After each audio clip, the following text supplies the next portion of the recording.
I got all dressed up for a quiet Saturday, only to walk into a packed ballroom where everyone was celebrating my engagement without me.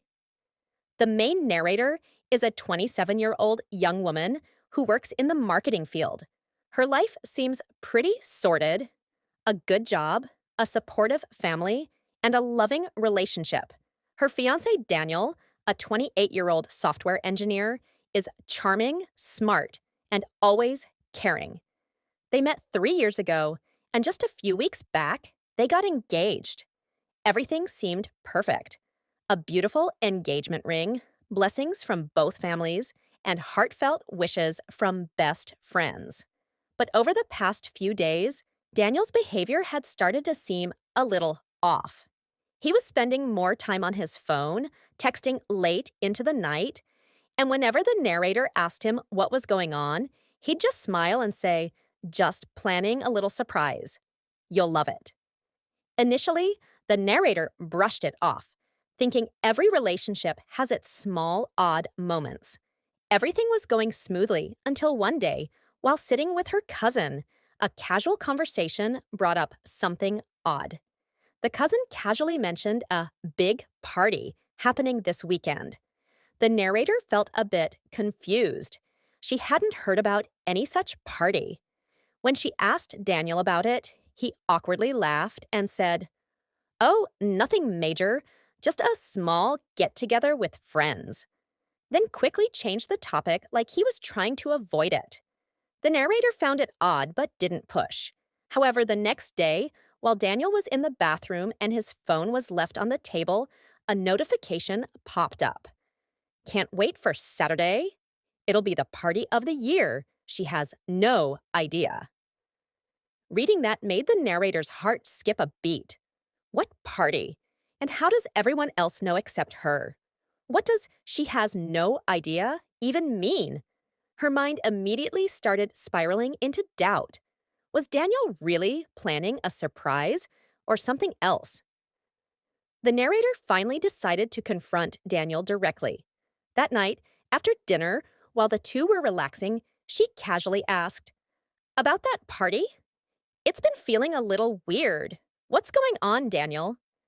Daniel paused for a second, then smiled slightly and said, "Come on, don't ruin the surprise. You're going to love it. Trust me." His voice wasn't angry, just calm and confident, like he had everything under control. Something inside her still felt wrong, but his calm tone and the repeated mention of a surprise convinced her to stop overthinking. Maybe I'm just being paranoid. I shouldn't doubt everything. But one thing still wouldn't let her rest.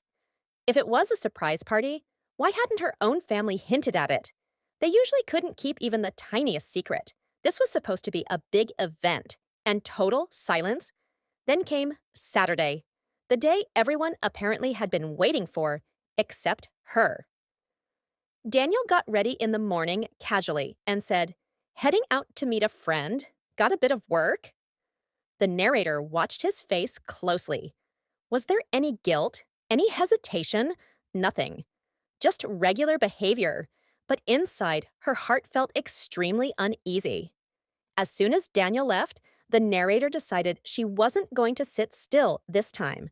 She quickly threw on jeans and a hoodie, did light makeup, and booked a cab. She had access to Daniel's location, something they had set up early in their relationship as a trust-building gesture. She tracked Daniel's location.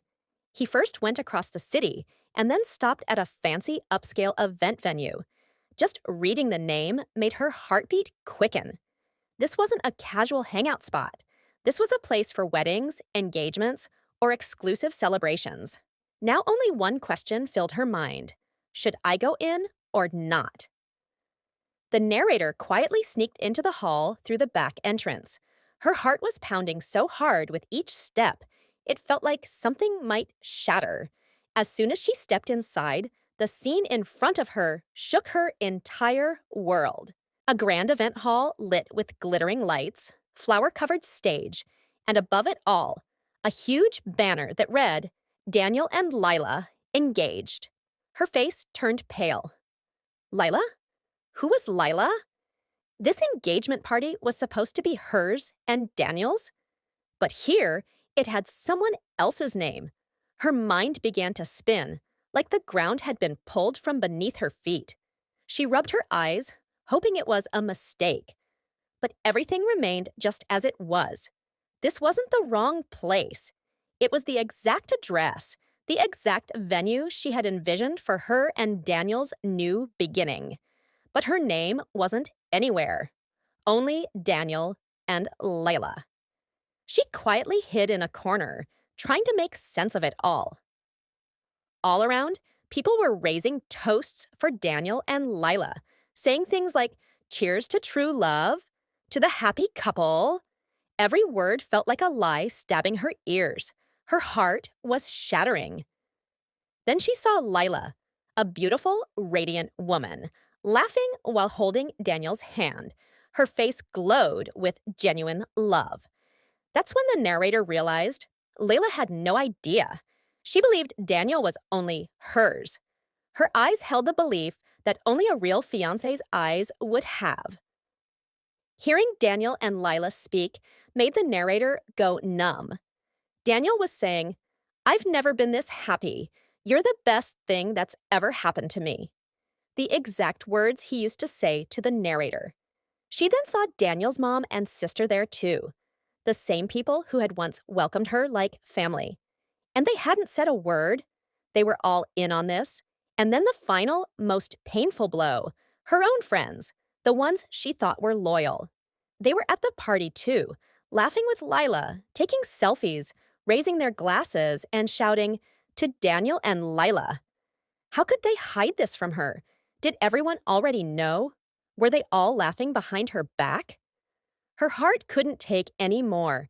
Every second, every sound was a dagger to her chest. Her face turned ghostly pale, her breathing heavy. This wasn't just betrayal. This was the murder of her love, her trust, her entire identity. She stepped into the hall silently from the back door. Before her, an elegant and luxurious setting.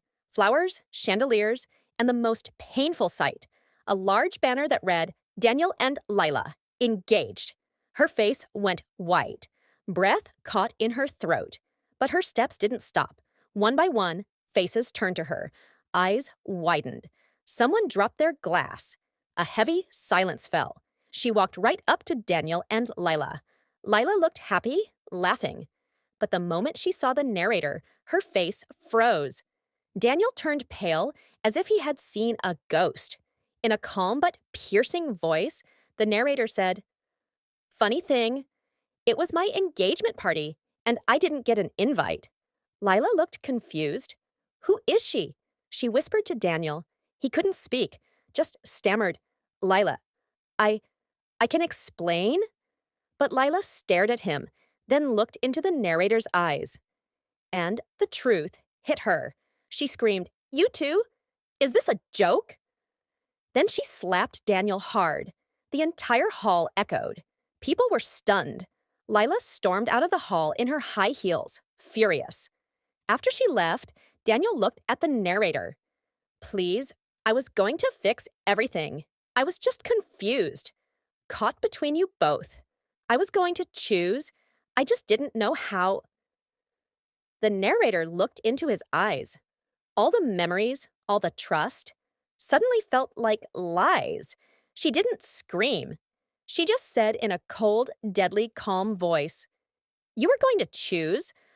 Or were you playing us both until you got caught?" Then she turned to the mutual friends who were laughing at the party, the ones who knew but said nothing.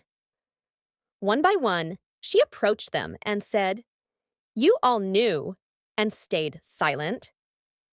You all punished me for your betrayal like I didn't matter." Some of them tearfully apologized. One friend said, "We thought he'd tell you. We thought he'd break up with you before this." She just looked at them, full of disappointment, yet still standing with dignity. A fire was burning inside her, and in that fire, she burned her last shred of trust. Daniel followed her. "Please, I loved you. I didn't want to hurt anyone." She stopped, turned to him and said, "You hurt both of us. Love for you was just a comfort, and I'm not someone's comfort zone." She walked out of the hall, eyes full of tears, heart shattered, but for the first time, she felt she had chosen herself. That day, she lost everything, but found herself. When she left that party, her heart was broken, but her steps were firm. She immediately decided that for her self respect and peace of mind, some people needed to be erased from her life. First, she blocked all mutual friends who had attended the party and stayed silent despite knowing the truth. Those who stayed quiet while a dagger was stabbed in her back, they had no place in her life. Then came Daniel. She blocked him from everywhere: WhatsApp, Instagram, Facebook, even email. For her, Daniel was now a chapter that had been permanently closed. There was no need for closure, no final conversation, only silence. A cold, solid, full stop.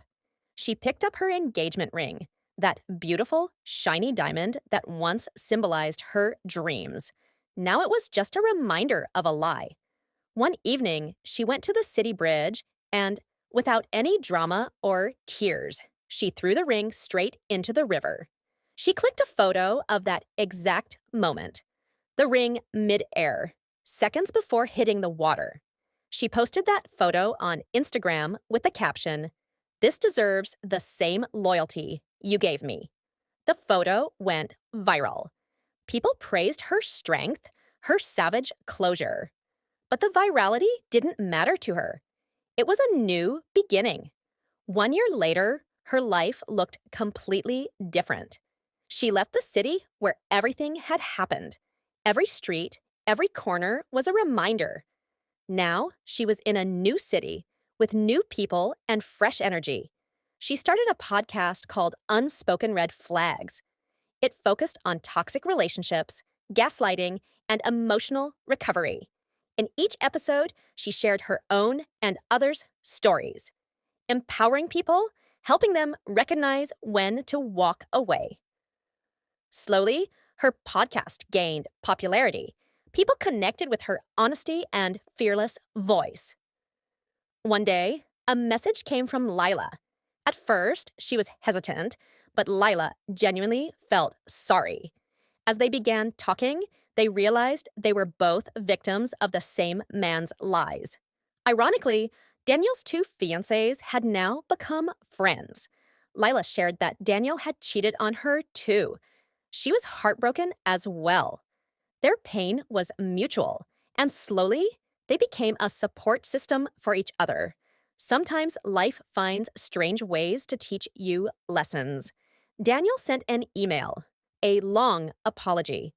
He wrote that he had lost everything, begged for forgiveness, and said he hoped they could talk one day. She opened the email, thought for a second, and hit delete without reading it. Some people are just lessons, not lifetime companions. In the anniversary episode of her podcast, she said, "If you ever find yourself needing to crash your own fiancé's engagement party, don't think twice. Walk away. And remember, sometimes the most powerful step is walking in silently and walking out with all your dignity." Her voice held confidence, wisdom born from pain, and every listener felt the reminder: your standards define your self-respect, not someone else's actions.